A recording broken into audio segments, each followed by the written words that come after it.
커뮤니티에 꾸준히 올라오는 미용실에 대한 불만글. 미용실 예약할 때 디자이너마다 가격 다르잖아. 근데 전부 보조 직원이 하는 것 같지 않아? 파마 많은 것도 거의 반반 말던데. 이거 좀 특이한 경우인가 했는데 여기저기 공감글이 쏟아지고요. 헐, 나도 그랬음. 일부러 실장으로 하려고 돈 더 주고 예약했는데.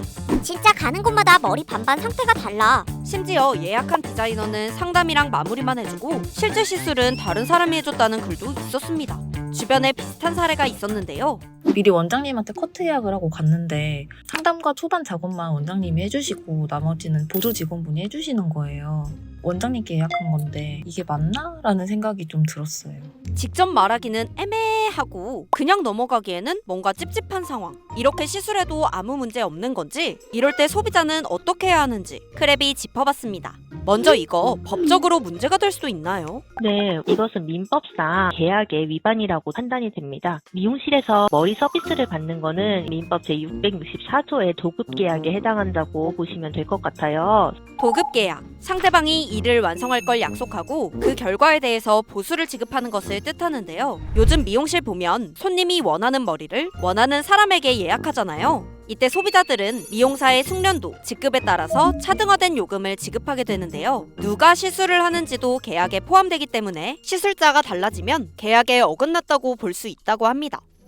그런데 다른 직원이 머리를 감겨주거나 말려주는 것 정도는 시술 결과에 영향을 미치지 않잖아요. 보조 직원이 시술에 얼마나 개입해야 계약 위반이라고 볼 수 있는 걸까요? 우리 법은 어떤 법에 구체적인 내용을 넣어놓지 않으면 관리에 따르도록 하고 있어요. 머리를 감겨주거나 드라이기로 말려주는 행위, 또 약을 바른 후에 중화가 다 되었는지 상태를 체크하고 원장에게 확인을 구하는 행위, 이런 거는 보통 인턴이나 보조 스텝이 할 수 있고, 다만 계약 내용의 핵심인 펌이나 커트 등의 헤어 서비스는 숙련도 차이가 많이 발생하는 부분이기 때문에 원장과 디자이너 등의 기술자가 하게 되는 게 맞다고 좀 보여요. 이렇게 파마나 커트를 아예 보조 직원이 하고 디자이너가 확인만 하는 경우엔 문제가 되는 게 맞는 것 같은데요. 이런 사례처럼 머리에 반만 보조 직원이 시술하거나 커트 일부만 시술하면 어떻게 되는 걸까 궁금하잖아요. 이런 경우에는 시술 결과가 중요하다고 합니다. 결과물이 원장 디자이너가 온전히 다 하는 거랑 차이가 난다고 하면 이거는 미용실 측에서 계약을 제대로 이행하지 않은 것이기 때문에 원장 디자이너 그 선생에 대한 비용을 다 지불할 필요는 없다고 보여요. 결과물이 어느 정도 퀄리티로 나오는지가 좀 중요할 것 같습니다.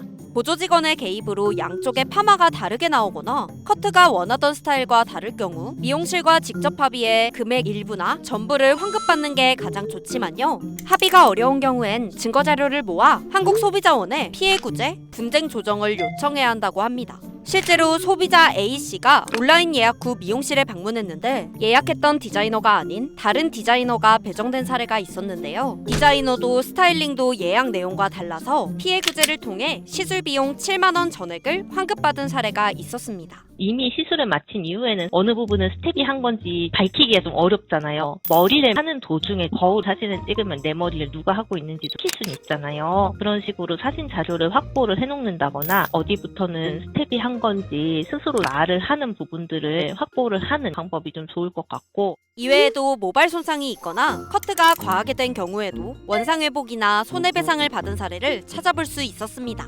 이렇게 해도 해결되지 않을 경우 민사소송을 제기하는 방법도 있지만 소송은 시간도 돈도 많이 들잖아요. 그래서 제일 좋은 거는 그 자리에서 바로 말하는 거예요. 원장님이 양쪽을 다 말아주셔라, 이렇게 말씀을 드리는 게 제일 좀 대응이 잘 되는 경우고요. 실제로 소비자가 이런 일을 겪는다면 상황을 눈치챈 자리에서 바로 말해서 지금부터 못하게 하는 게 사실은 제일 좋습니다. 소소하지만 알고 있으면 도움된다는 미용실 팁 어떠셨나요? 또 일상에서 조금 사소하지만 궁금한 거 있으면 댓글로 남겨주세요. 크랩이 직접 알아보겠습니다. 이 영상을 제작한 오지은입니다. 지금 구독 버튼을 누르면 매일 새로운 크랩 영상을 놓치지 않고 볼 수 있어요. 좋아요 버튼도 잊지 마세요.